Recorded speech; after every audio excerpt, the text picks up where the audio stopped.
네, 안녕하십니까. 신바람 국어교실의 신바람입니다. 자, 오늘 배울 교재는 비상교과서 2학년 1학기 1단원 중에서 세 번째 소단원 살구꽃에 대해서 배워보는 시간을 갖도록 하겠습니다.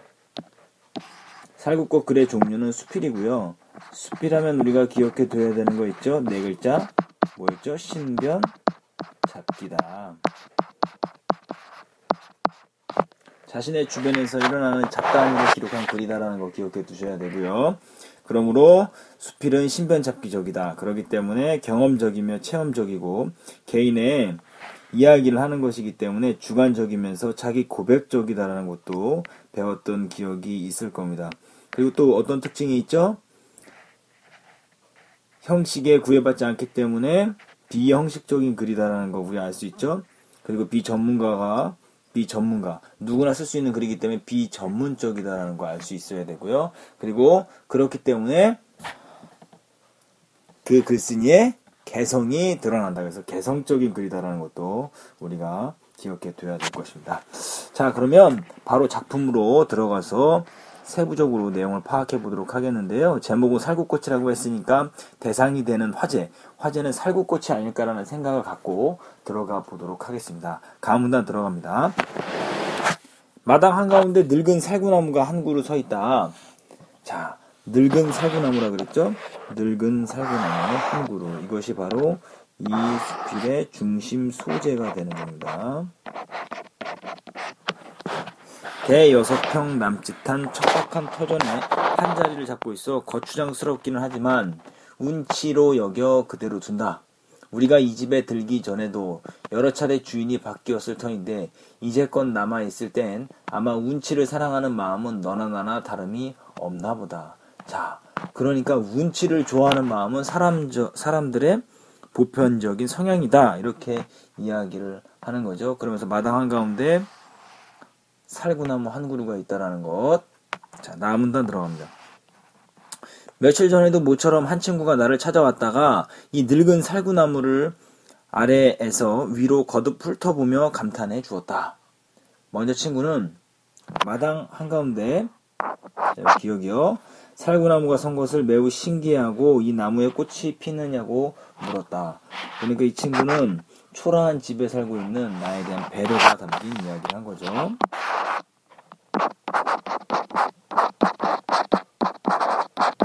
초라한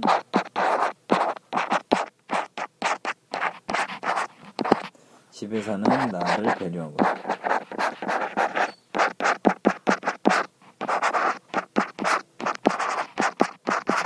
초라한 집에 사는 나를 배려하는 이야기를 한 거죠. 제때가 되면 여느 살구나무와 다름없이 꽃이 핀다고 하니까 그럼 친구는 그럼 열매도 여느냐고 한다. 물론 꽃이 피었으면 열매가 여는 것은 당연한 자연의 질서이므로 우리 살구나무도 그 질서에 어그러지지 않는다는 뜻을 말하자. 친구는 허허하고 적잖이 감탄하는 것이었다. 자, 친구의 마음. 나의 처지는 보잘것없는 집에 살고 있는데 친구의 마음은 마당 한가운데 있는 살구나무를 신기한 듯 감탄해주는 것으로 나를 배려한다라는 거 알고 있어야 되겠죠? 나를 배려하고 있다라는 거 잘 기억해 둬야 됩니다. 마치 꽃은 피되 열매는 열지 않는다는 이치에 어그러진 대답을 기대하긴 한 듯 싶은 얼굴이었다. 하긴 내 집은 친구가 마당 가운데 서 있는 이 보잘것없는 살구나무를 크게 감탄해 줄 일 외에는 다른 것이 없는 초라한 것으로 나도 친구의 그 속을 알아차리고 얼른 그의 씩씩한 얼굴에 같이 꽃이 피고 열매가 여는 어쩌면 당연한 그 일을 당연한 일 이상인 듯 자랑을 했다. 자, 그러니까 내 집을 보세요. 내 집은 친구가 마당 가운데 있는 이 보잘것없는 살구나무를 크게 감탄해 주는 일 외에는 다른 것이 없는 초라한 것이다. 그러니까 친구가 뭐예요? 친구가 살구나무를 보고 감탄한 이유입니다.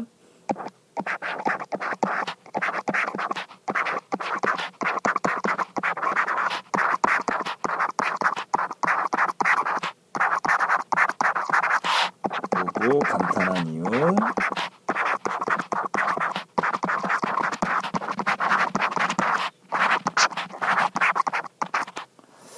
자,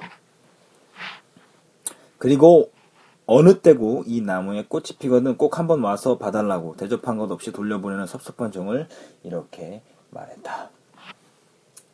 자, 그래서 여기까지가 처음인데요. 처음 부분에서는 마당 한가운데에 있는 친구가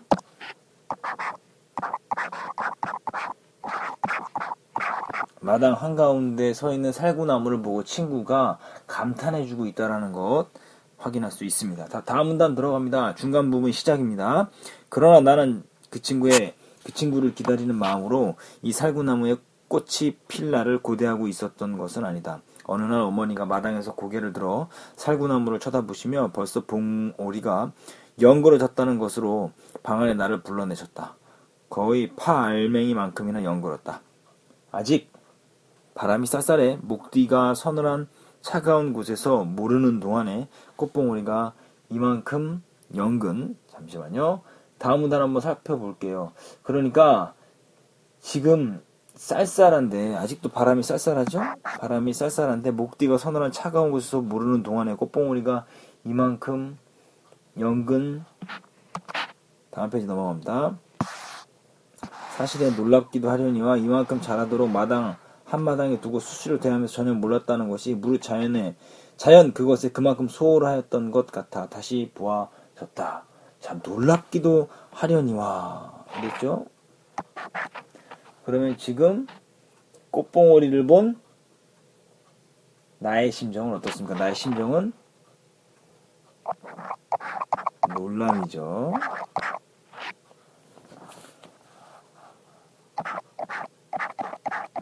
나의 심정 1번 놀람. 자, 그 다음에 계속 갈게요. 이만큼이나 자라도록 한마당에 두고 수시로 대하면서 전혀 몰랐다는 것이 무릇 자연 그것에 그만큼 소홀했던 것만 같아 다시 보아졌다. 자, 이번엔 뭐 어땠어요? 다시 보았다라는 거죠. 심정 2번 뉘우침이죠. 야, 내가 이렇게 봉오리가 필 때까지 내가 그것도 모르다니 참 반성이 되는데 뭐 이런 의미일 거예요. 그리고 그 뉘우침으로 나는 매일 살구나무 아래에 서서 가지가지의 연근 봉오리를 쳐다보게 되었고 또 하나의 새로운 희망을 얻은 느낌으로 그 봉오리가 완전히 열릴 날을 기다렸다. 자, 또 하나의 새로운 희망을 얻은 느낌으로 봉오리가 이제 완전히 열릴 날을 뭐 했다? 기다렸다. 심정 3번 기다림이죠.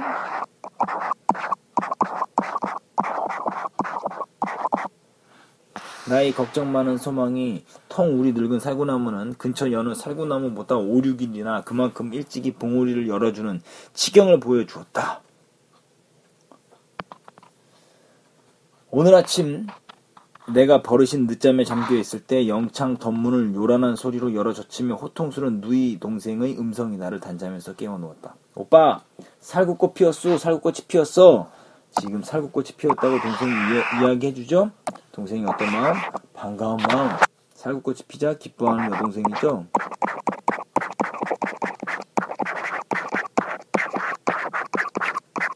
여동생이 기뻐해요. 온 식구가 살구가 꽃을 피기를 기다리고 있었나봐요. 나는 누이 동생이 반색하는 소리에 따라 뭐? 하고 다급한 모습으로 상체를 일으켜 앉았으나 그러나 그것이 다만 살구꽃이 피었다는 사실 이상이 아닌 것을 깨닫자 이번엔 반대로 먼데 것이 가까이 온 기쁨으로 천천히 얼굴에 미소를 지었다. 자, 보세요. 이제는 살구꽃 피기 전에는 처음에는 놀랐죠? 봉오리가 피었을 때는 야, 이거 봉오리가 폈다느니 이렇게 추운데도 봉오리가 피네 라고 생각해서 놀랐고요. 두 번째는 야, 봉오리가 피기까지 내가 아무것도 몰랐다니 참 반성이 된다. 뉘우침. 그 다음에 야, 이거 봉오리가 꽃을 빨리 피웠으면 좋겠다라는 기대감, 기다림까지 있었죠. 이제 꽃이 피었습니다. 꽃이 피었다라는 말을 듣자 이렇게 이야기했죠. 그러나 기억 살구꽃이 피었다는 사실 이상이 아닌 것을 깨닫자 이번에 반대로 먼데 것이 가까이 온 기쁨으로 천천히 얼굴에 미소를 지었다. 지금 어때요? 심정 4번이죠? 나의 심정 4번 어때요? 기쁨이죠. 살구꽃이 피었다라는 소리를 듣고 기쁜 마음이 들었어요. 그리고 천천히 몸을 움직여 옷을 주워입고 마루로 나가 어디 말이냐 하고 좀 새로운 미소로 누이 동생의 얼굴에서 그가 가리키는 처마 끝 쪽에 있는 살구나무 가지로 눈을 옮겼다. 딴엔 바람이 가리고 양지가 바른 쪽으로 연화문 송이 봉오리가 활짝 열렸다. 그러나 누이 동생과 나란히 그 꽃을 쳐다본 나는 누이 동생이 그처럼 생생한 기쁨으로 얼굴을 빛내는 그 절반의 감흥도 잃지 않는다. 누이 동생이 지금 살구꽃 보는 것처럼 기쁜 마음이 그 절반의 마음도 잃지 않는다. 어때요?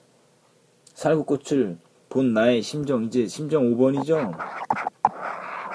감흥이 있다 없다? 감동과 흥취가 일어나지 않는다. 감흥이 없다라는 거죠. 봉오리 보는 때만 못하다 이 소리예요 지금. 그 절반의 꽃도 말하면 누이 동생의 얼굴에서 받는 그것으로 살구꽃 그것에서는 단지 하나의 기대를 잃은 실망일 따름이다. 자, 실망일 따름이다 그랬어요. 단지 하나의 기대를 잃은 실망일 따름이다. 심정 6번 실망감. 미는 앞으로 보는 때보다 뒤로 좀 떨어져 보는 때 한층 빛나는 것으로 뒤로 보고 감탄하던 사람이 앞으로 보고는 실망하는 수가 많은데 아마 살구꽃도 봉오리를 보는 때만 갖지 못한 것이 그가 가진 특색인지도 모르겠다. 살구꽃을 보고 실망한 이유는 꽃봉오리가 열리기를 기대하던 기쁨에 비해서 살구꽃이 핀 모습이 아름답지 않다 이 소리죠. 자 보세요. 살구꽃이 봉오리를 보는 때만 갖지 못한 것. 이것이 뭡니까? 이것이 살구꽃을 보고 실망한 이유예요. 살구꽃을 보고 실망한 이유. 자, 다음 페이지 넘어갑니다. 그러나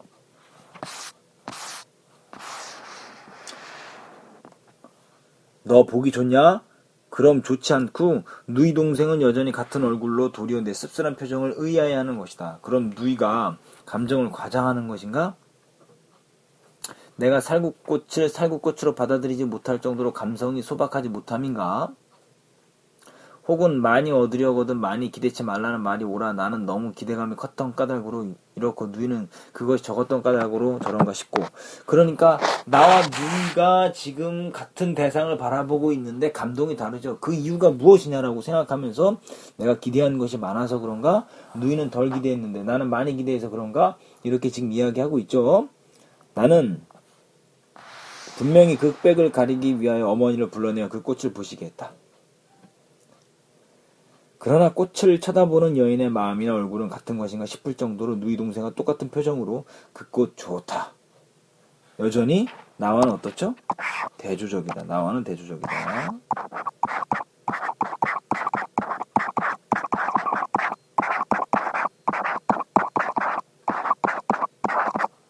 하지만 나홀로 그 꽃이 좋은 줄 모르겠으니 병은 내게 있음이 분명하고 동시에 꽃에서 느낀 그것으로 말미암아 봉오리에 가졌던 기대조차 잃고 말아 봄 전체에 대한 흥미를 잃은 듯 쓸쓸하게 이를 때가 없다. 왜요? 이제는 꽃에서 느낀 실망감으로 봉오리에 가졌던 기대조차 잃어버렸기 때문에 그렇습니다. 이런 때 전날 이 늙은 살구나무에 꽃이 피는 날 나를 찾아주기를 기약하고 간 친구가 방문해 주었으면 그러면 이 살구꽃을 보는 마음이 동감이라면 적이 위안이 되려만. 자, 살구꽃을 보는 마음이 동감이라면 무슨 뜻입니까? 마음과 마음이 서로 통했다 한 뜻으로 뭐죠? 이심전심.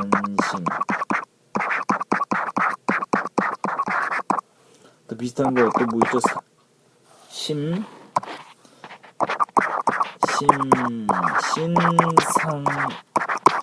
마음과 마음이 서로 통한다는 거 기억해 두시길 바랍니다. 자, 살구꽃을 보는 마음이 동감이라면 적이 위안이 되련만.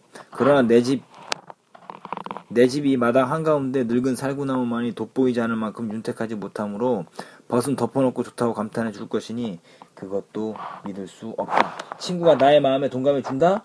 동감해 주지 않는다라는 거죠. 예. 벗은 분명히 우리 집이 보잘것없기 때문에 살구나무를 보고 굉장히 과장해 줄 것이다. 나의 감정에 동감을 한다 못한다? 동감을 못한다는 거죠. 자, 그래서 결국요, 꽃봉오리를 보면서 가졌던 기대와는 달리 꽃이 피고 났을 때 흥미를 잃고 쓸쓸해하는 자신의 마음에 대해 생각해보는 내용의 수필이다라는 것을 우리가 확인해 볼 수 있습니다. 자, 그러면 압축 파일로 한번 정리해 보시도록 할게요.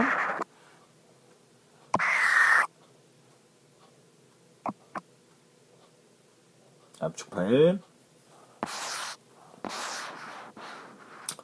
살구꽃. 자, 특징 보세요. 글쓴이가 살구꽃의 개화에 가했던 기대와 실망을 통해서 아름다움을 대하는 관점의 차이에 대해서 생각해봤다. 그리고 대상에 대한 글쓴이의 심경 변화에 생각을 섬세하게 표현했다. 그러니까 당연히 심리 변화를 우리가 잘 살피면서 이 글을 읽어야지만 이 글을 잘 이해할 수 있다라는 거 기억해 두시길 바랍니다. 자, 처음 부분에서는 마당 한가운데 있는 살구나무를 보고 친구가 감탄했죠. 그러나 살구꽃이 피었으나 나는 기대와는 달리 실망감을 갖게 된다라는 것. 그리고 그 끝에서는 살구꽃을 보고 감흥에 젖지 못한다라는 거 이야기를 하고 있습니다. 자, 그래서 살구나무 꽃봉오리를 봤을 때 살구나무 요 부분 되게 중요합니다. 표시 잘 해두시고요. 살구나무 꽃봉오리를 봤을 때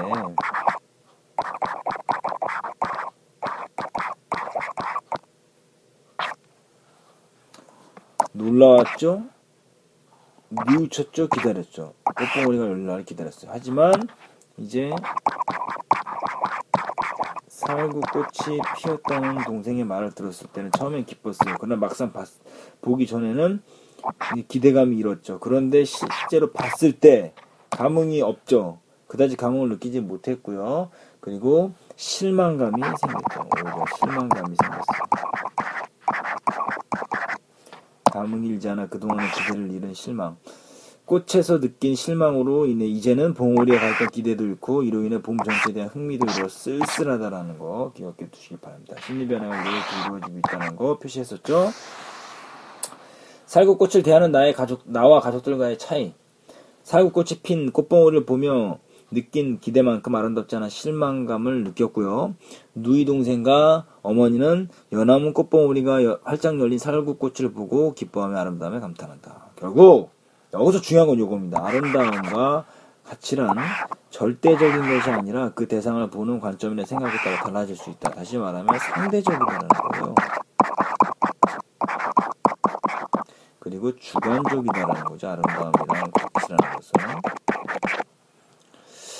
글쓴이가 이 글을 쓴 의도는 뭡니까? 살구나무 꽃봉오리를 볼 때 가졌던 기쁨과 기대감이 정작 살구꽃이 핀 것을 보자 사라진 이유에 대해 생각해 봤는데 살구꽃이 핀 모습에 기뻐하고 감탄하는 누이 동생과 어머니의 태도가 자신과 다른 이유에 대해서 생각을 해봤다. 이 두 가지 생각해 보고 이 글을 쓴 의도는 살구꽃에 대한 심경의 변화가 일어난 이유와 살구꽃의 아름다움을 대하는 나와 가족들 관점의 차이가 어디에 생기는 것이 사색하고 이를 통해 느껴지는 봄의 정서를 표현했다는 것 우리는 알 수 있습니다.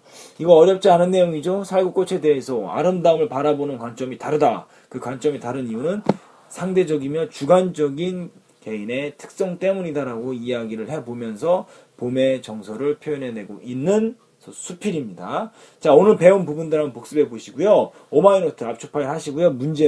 문제는 선생님이 따로 제공해 주도록 할 테니까요.